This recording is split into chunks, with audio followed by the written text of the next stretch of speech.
Well, okay, I've been researching ancestral diets and evolutionary diets and what humans are supposed to eat. And I'm absolutely convinced that nobody's eating enough protein and everybody's eating too much carbohydrate. So if you look at estimations of worldwide hunter-gatherer diets, everybody's eating 20 to 35% protein. But if you look at the average protein intake on the planet at the moment, it's down at around 14 or 15%. And then in the US over the past 50 or 60 years, we diluted our protein down to about 12.5%. We've somehow found the recipe for maximum fattening, which is getting at least half your calories from carbs and keeping protein fairly low at, around 10, 12%. So we basically throw weapons with incredible accuracy. We make tools, we make weapons, we throw them, we hunt down grazing quadrupeds, herbivores, and then we process them with tools and with fire. And as a result, we get this incredibly high nutrient density diet that supports our ginormous brains and our nutrient requirements without having to have a huge fermentation vat or whatever in our guts. So I think probably the ideal Homo sapien diet is basically meat, which is specifically processed and cooked. So we're definitely organisms that have evolved to eat cooked food because the nutrient extraction is higher.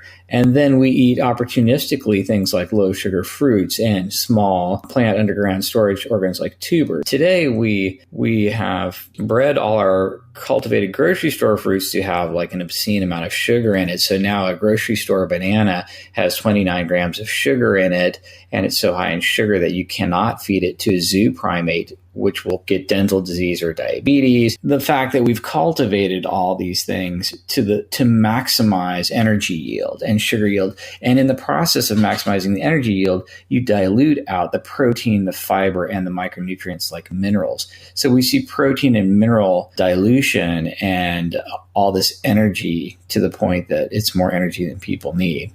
So yeah, what are the more nutrient dense foods? Well, they're basically animal products. I mean, your most nutrient dense foods on earth are anytime you're eating an entire animal nose to tail. So an egg is literally everything you need to make a chicken, and the nutritional density is insanely high. Anytime you're eating a whole organism, you're getting a ridiculously high nutrient density. That would be, shellfish like mussels and clams and oysters. That would be small fish that you would eat in their entirety. Anytime you're eating something nose to tail, you're basically eating literally everything you need to create and sustain life. So that's your very highest nutrient density of all. Obviously, our omega-6 to omega-3 ratio currently is pretty terrible. And so anytime you can increase your omega-3 intake, that's probably good. So yes, I do like sardines and oily fish and salmon. I think those are great foods to be eating. Q&A.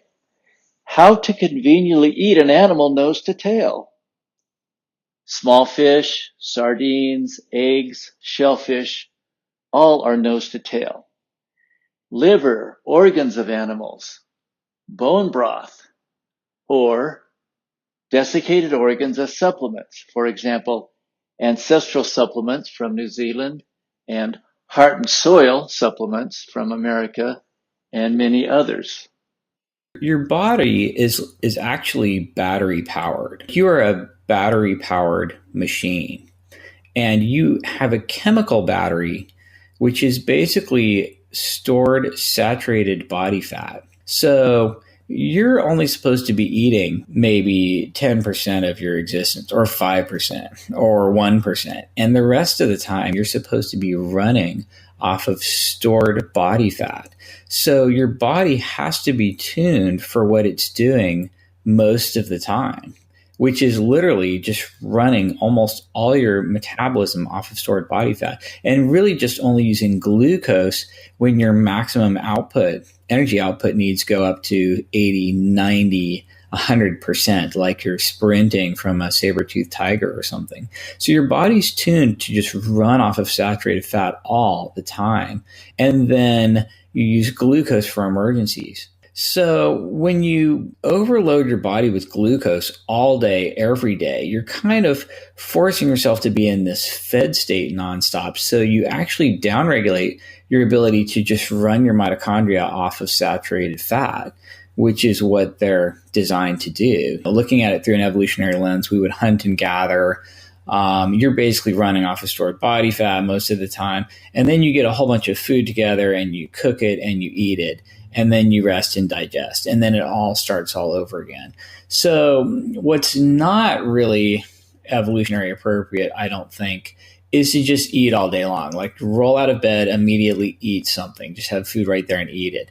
And then have a snack and then eat again. And then make yourself eat 3 times a day to the clock on a schedule. We've just really exploded the amount of times a day that we're eating with all of our snacking, driven by the snack food industry, of course, because, the more you eat, the happier they are. And it's really, really advantageous to roll that back. And we have all kinds of studies now on time-restricted eating. You can take any overweight or diabetic dog, cat, rat, mouse, or human, shrink their access to food from 24 hours a day down to, say, 8 hours a day, and they will immediately lose weight, lower body fat, lower blood sugar, reverse insulin resistance. It's fairly magical.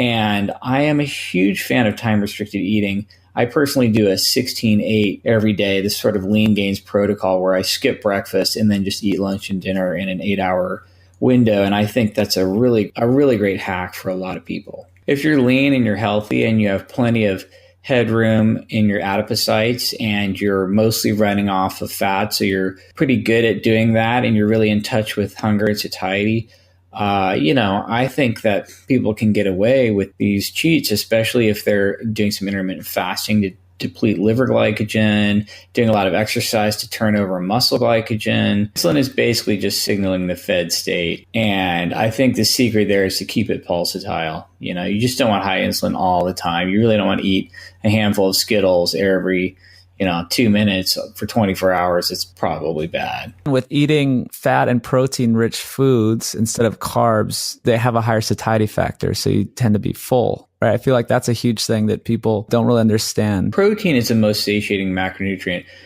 dramatically more satiating than the others. Fat is second, and carbs are the least satiating, and alcohol literally makes you hungry. If I just give you a little appetizer of protein, 2 hours later, you're going to eat way less than if you preload with anything else, fat, carbs, sugar. The worst is a combination of sugar and fat. You eat a mixed sugar and fat preload, and you're going to really eat a ton downstream from that. But can be done successfully in a gradual, modified way. Protein-sparing modified fast is basically eating protein and some micronutrients and keeping the energy as low as possible. And the idea is you eat the protein and micronutrients to support your lean mass and all your other functions that require micronutrients, but you keep any energy, carbs or fat, as low as possible. So you have to run your whole metabolism off of stored body fat. This is very painful and it's not fun, but you will lose a ton of weight very rapidly. It's probably the single best way to lose weight rapidly and safely. We do it with bariatric patients all the time, and you can lose a ton of weight in a hurry. It becomes dangerous if you're trying to do this long term if you're really, really thin. So basically, bodybuilders are really trying to shave this down as much as they can. And you'll see bodybuilders, before they get on stage, their protein is extremely high, maybe 200 or 300 grams of protein, but they're maybe low carb and low fat. They get the energy really, really low. And this is painful and it's not fun. And your body does not like you drawing down your fat reserves this rapidly and this much. So it's usually something that people can only do maybe a week at a time before they have to do some sort of fat or carb refeed a little bit, you know what I mean? And you can't do that indefinitely if you're very lean. And the important thing to know is this protein to energy concept is infinitely scalable and anyone can use it to progress their diet. Like you could just look at the diet you've got and somewhere in there up the protein and micronutrients, mostly minerals, and decrease some sort of luxury energy calories like carbs or fats that you might not necessarily need. And you could probably change your body composition and improve it. So you wouldn't have to necessarily get extreme about it.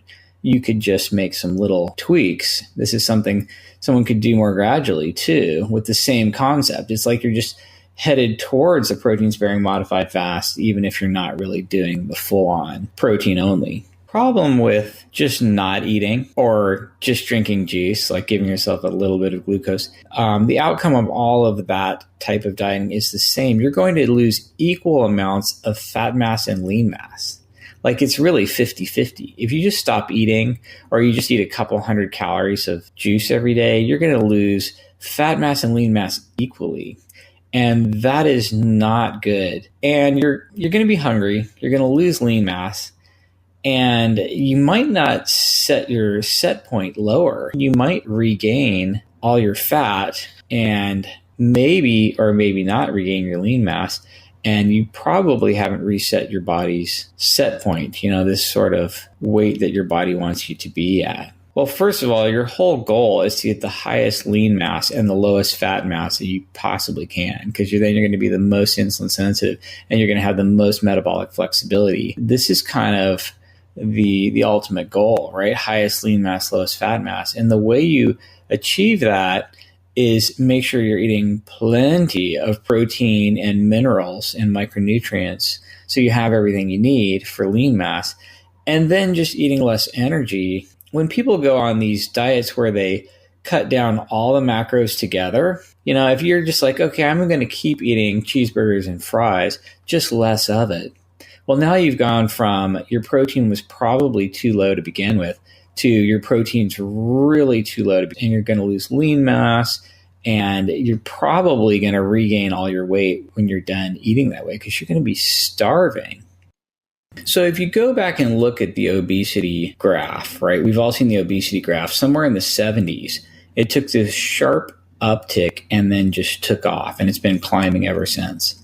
And if you look at macros back then and exactly what happened, carbs and fats went up dramatically in the 70s, and absolute protein stayed exactly the same. And what this represented was protein dilution. We dumped a bunch of sugar, flour, and oil into the food supply, pretty much equal carbs and fats, but all just empty calories. So we literally had to eat more to get the same amount of protein, because we're going to try to conserve the absolute amount of protein we eat.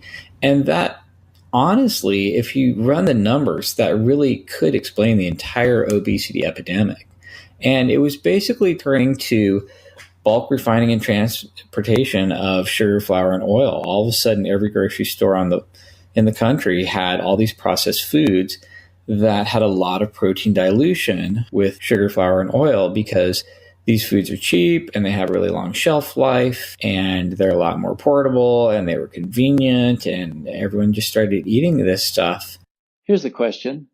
Does blood glucose spike after eating protein? And I've done a lot of research into this, and I've pulled every study I can get my hands on, and I've realized that that's basically a giant load of crap. Like, I have study after study of people eating protein and then tracking glucose afterwards, and it really doesn't go up unless you're a type 1 diabetic with absolutely no insulin, and then you will see increases in blood sugar. Even then, not so much from gluconeogenesis, but rather from glycogen release from the liver. Gluconeogenesis, the generation of glucose from non-carbohydrate carbon substrates in the liver. This whole gluconeogenesis thing is really kind of overblown and kind of ridiculous. And most people can eat a ton of protein without converting much of it into glucose. Your body just deaminates it, and then you oxidize the carbon skeletons in your mitochondria just like you would anything else. The reality is, if you take someone who's type 2 diabetic and feed them more protein, their blood sugar actually goes down, and their 24-hour glucose area goes down about 40% if you double their protein intake. So honestly, eating more protein for a diabetic will lower their overall blood sugar. And for a normal subject eating protein, even a ton of protein, their blood sugar doesn't go up at all. I have studies where people ate 2 pounds of meat and then watch their blood sugar over the next 6 hours, and it didn't go up at all, like none, like zero. So yeah, you are low carb yourself. And if anyone doesn't know, he's ripped. Ted's a beast. How do you work out? So I'm a body weight guy. I've basically never touched a barbell. I don't use weights. I don't use barbells. It's all body weight. And my routine is so simple that everyone would probably just die if they knew exactly how extremely lame and basic it is. I mean, for years and years and years, I've mostly just done push-ups and pull-ups and squats and like bodyweight squats, and that's it. Either every other day or 3 times a week or daily, so basically somewhere between daily to every other day. And these are very brief workouts. They're about 15 minutes, and I will just do anywhere from 1 to 3 sets of a move to failure. And it's usually a basic pushing move, such as dips, push-ups, handstand push-ups, and then a basic pulling move, really only just pull-ups. That's all I've done. I don't really do rows or anything else. So it's one pulling move, pull-ups. It's several different pushing moves, could be dips, push-ups, or handstand push-ups. And then it's really just lunges or pistol squats for the legs, single leg exercises. And I do these to failure. And the secret is just consistency and intensity. So the workout's super brief, but I just go all the way to failure and beyond. I really try to signal to the muscle that it's just inadequate the way it is. And then I just do that over, every day, every other day, somewhere in there, just for years. And you can really, really get to where you want to be with this ultra simple program. You know what I mean? I'm not doing any periodization or muscle confusion or using equipment or paying for gyms. I mean, it's so damn simple. I mean, it's so basic. It's just embarrassing. If you're doing sub-maximal stuff, your muscle is never going to improve, right? If you just decided, okay, I'm going to walk for 6 hours a day, every day for the rest of my life, you'll never add muscle. You'll never get stronger. You'll never get better. You know what I mean? You'll get more efficient at walking, and that's it. But if you just sprint as hard as you can for 30 seconds every day, and you go to absolute failure where you're like, I'm sprinting for my life here. Wow. Well, you send this huge message to your muscle that it's completely inadequate the way it is. And if it doesn't allow you to sprint faster next time, you're literally going to die. Once you send this signal to your muscle over the next few days, you actually gain muscle. You literally get more muscle mitochondria, and you get more sarcoplasma, and you literally add muscle after doing this. And the next time you sprint, you are literally slightly stronger and faster and better. And that's the secret of high intensity training. You're telling your body it has to be better. You're making it improve because of this huge demand you put on it. It's really like energy output demand. You demand this huge energy output from your muscles. And your muscle, it's like your cell phone battery. And if you drained it all the way down, and your cell phone said, wow, I really didn't like that feeling. Next time I'm going to give this guy 5 or 10% more battery power. That's kind of what your muscle's doing. You know what I mean? It's trying to keep you alive, and it's trying to keep up with the demand you're putting on it.